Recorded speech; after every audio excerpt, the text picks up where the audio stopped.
జాతీయ రహదారిపై మంగళగిరిలోని విద్యాభవన్ వద్ద నిరుద్యోగ జేఏసీ ఆందోళన నిర్వహించింది. రిపోర్ట్. గుంటూరు జిల్లా మంగళగిరిలోని విద్యాభవన్ వద్ద నిరుద్యోగ జేఏసీ ఆధ్వర్యంలో విద్యాశాఖ కమిషనర్కు వినతి పత్రం అందజేశారు. ఏపీ మెగా డీఎస్సీ పరీక్షల నిర్వహణ, అభ్యర్థుల ఎంపికలో భారీ అక్రమాలు జరిగాయని జేఏసీ నేతలు ఆరోపించారు. పరీక్షకు ముందు జీవో నెంబర్ 447 సవరణలతో అర్హులైన విద్యార్థులకు అన్యాయం జరిగిందని తెలిపారు. స్పోర్ట్స్ కోటా కేటాయింపులు, మెరిట్ జాబితాల వెల్లడిలో పారదర్శకత లోపించిందని విమర్శించారు. మొత్తం వ్యవహారంపై సీబీఐతో సమగ్ర విచారణ జరిపించాలని, లేకుంటే రాష్ట్ర వ్యాప్తంగా ఆందోళనలు చేపడతామని హెచ్చరించారు.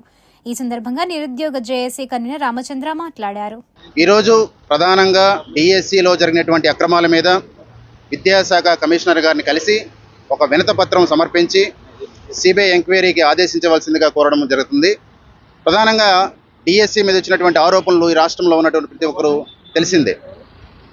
ఏంటంటే ఈ అవుట్ సోర్సింగ్ ఉద్యోగం పనిచేస్తున్నటువంటి నవీన్ అనే వ్యక్తి, ఆయనకి సంబంధించినటువంటి వ్యక్తి స్టేట్లో టాపర్గా రావడం, ఆ టాపర్గా వచ్చిన వ్యక్తికి ఉద్యోగం ఇవ్వకపోవడం, ఉద్యోగం ఇవ్వకపోయినా సరే అతను తర్వాత కోర్టుకు వెళ్ళడం, దీని మీద అధికారులు పొంతం లేని సమాధానం చెప్పడం, ఇక్కడే పేపర్ లీక్ అయింది అనేటువంటి అనుమానాలు, అక్రమాలు జరిగాయనేటువంటి అనుమానాలు బలపడతా ఉన్నాయి.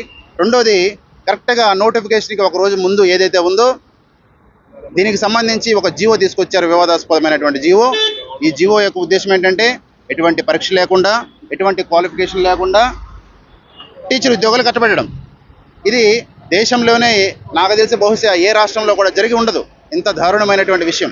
ఎందుకంటే మేము ఒకటే చెప్పదలుచుకున్నాం, మీరు ఒక అత్యున్నతమైనటువంటి టీచర్ పోస్ట్ ఇచ్చేటప్పుడు, దానికి ఒక ఉద్యోగం కల్పించేటప్పుడు ఒక ఎగ్జామ్ పెట్టాల్సినటువంటి బాధ్యత మీ మీద ఉంది.